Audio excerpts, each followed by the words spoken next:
पैसों का प्यार। विशाखा, तुम अपने पापा से ऐसे कैसे बात कर सकती हो? विनीता जी ने अपनी बेटी को डांटते हुए कहा। विशाखा अभी भी अपने पापा रतनलाल जी पर चिल्ला रही थी। आपको तो बस अपने पैसों की पड़ी रहती है, ये नहीं कि बच्चों की क्या ज़रूरतें हैं। मेरी सारी फ्रेंड्स लग्जरी लाइफ जी रही हैं और आप बस एक ही रट लगाए रखते हैं कि शादी के लिए पैसा इकट्ठा करना है। विनीता जी ने कहा। बस करो विशाखा, तुम्हारे सारे शौक तो हम पूरे कर ही नहीं सकते। अपनी हैसियत भी देखनी चाहिए। तुम्हारे पापा की नौकरी से जो कुछ बचता है उसमें तुम्हें हर महीने पॉकेट मनी मिल जाती है। Pocket money? वाह मम्मी, उसे आप पॉकेट मनी कहती हैं? हर महीने 1000 रुपये, इतने तो मेरे एक दिन में खर्च हो जाते हैं। मुझे नहीं पता, मुझे इस महीने कम से कम 5000 रुपये चाहिए, विशाखा ने लगभग चिल्लाते हुए कहा। इधर रतनलाल जी चुपचाप सिर झुकाए बैठे थे। बेटे की शादी की थी, वह शादी के बाद अलग हो गया। इधर बेटी की शादी के लिए भी पैसे जोड़ रहे थे। अब बेटी को भी पूरे ऐशो आराम चाहिए। 55 साल की उम्र में एक प्राइवेट नौकरी है, उसका भी कोई भरोसा नहीं है। ना जाने आगे खर्च कैसे चलेगा। यही सब सोचकर उनकी आंखें नम हो चली थी। विनीता, इसे 5000 रुपये दे दो, इस महीने हम किसी तरह चला लेंगे। बेटी के तानों से परेशान रतनलाल जी ने विनीता की ओर देखकर कहा। आप इसकी आदत बिगाड़ रहे हो। कभी हमने अपने ऊपर 5000 खर्च नहीं किए। यह सुनकर विशाखा बोली। ओहो, इसका मतलब आपके पास पैसे हैं पर देना नहीं चाह रहे। लाइए, जल्दी से पैसे दीजिए। विशाखा, तुम्हें दिखाई नहीं देता? तुम्हारे पापा एक प्राइवेट नौकरी में दिन रात एड़ियां रगड़ रहे हैं, वह भी पता नहीं कब चली जाए। बेटा है कि शादी होते ही अलग हो गया और अब बेटी को लग्जरी लाइफ जीनी है, विनीता जी ने कहा और अंदर चली गई। अलमारी में से 5000 रुपये लाकर विशाखा के हाथ पर रखते हुए कहा। आज तो दे रही हूँ, लेकिन अगले महीने से कोई उम्मीद मत रखना। हम तुम्हारे ऐशो आराम की जिम्मेदार नहीं हैं। 2 वक्त की रोटी और कपड़ा मिल जाता है, वही काफ़ी है। विशाखा पैसे लेकर मुँह बनाते हुए घर से बाहर चली गई। सुनो जी, कुछ अपने बारे में भी सोचो, अपने बुढ़ापे के लिए भी पैसा इकट्ठा करो, विनीता जी ने कहा। तो रतनलाल जी का दर्द उमड़ पड़ा।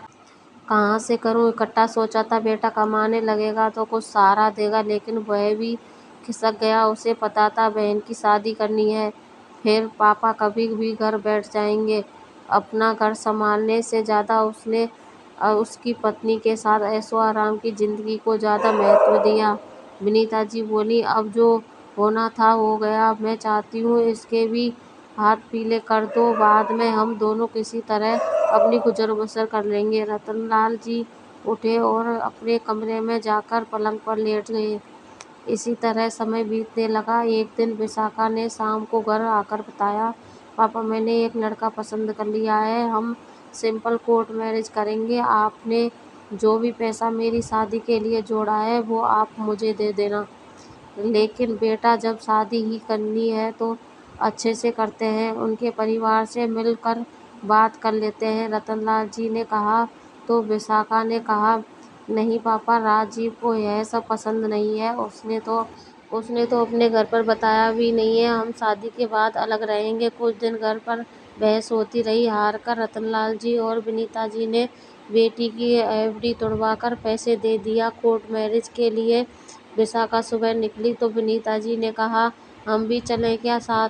नहीं मम्मी, हम दोनों होंगे और गवाह के लिए 2 दोस्तों को बुलाया है। शादी करके मैं उनको साथ लेकर आ जाऊंगी आपसे मिलने, विशाखा ने डांटते हुए कहा। रतनलाल जी सारी बात सुनकर खामोश बैठे थे। उन्होंने बस इतना कहा। बेटी, वो पैसे का क्या किया? हम अपने बैंक में डाल लिए क्या?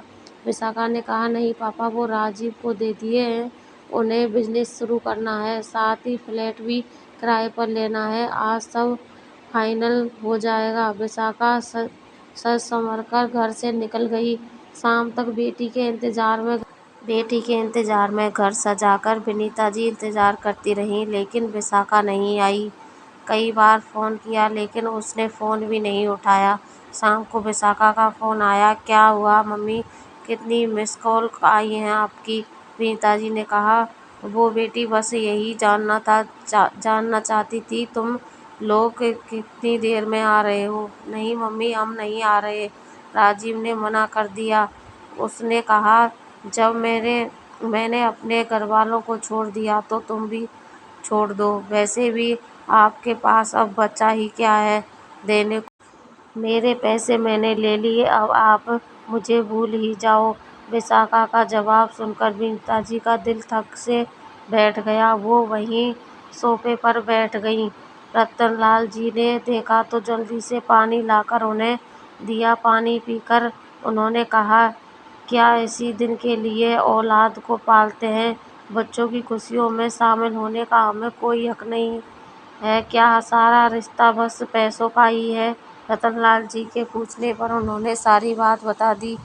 आज उनकी बेटी की शादी थी, जिसके लिए रतनलाल जी ने पूरा जीवन एक एक पैसा जोड़ा था। आज बेटी का जवाब सुनकर दोनों गम में डूब गए। आज घर में चूल्हा भी ठंडा पड़ा था, कुछ खाने का मन नहीं था। दोनों ऐसे ही सो गए। सोना भी क्या, दोनों एक दूसरे से अपने आंसू छुपाए अंधेरे में रो रहे थे। एक सप्ताह ऐसे ही बीत गया। एक दिन उनका बेटा रवि घर आया और बोला, आप लोगों ने विशाखा की शादी कर ली और मुझे बुलाया भी नहीं।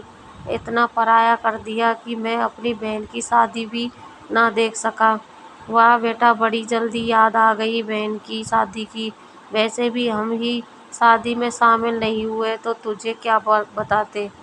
विनीता जी ने सारी बात बता दी। रवि ने तुरंत विशाखा को फ़ोन मिलाया। दूसरी ओर से किसी की रोने की आवाज़ आई।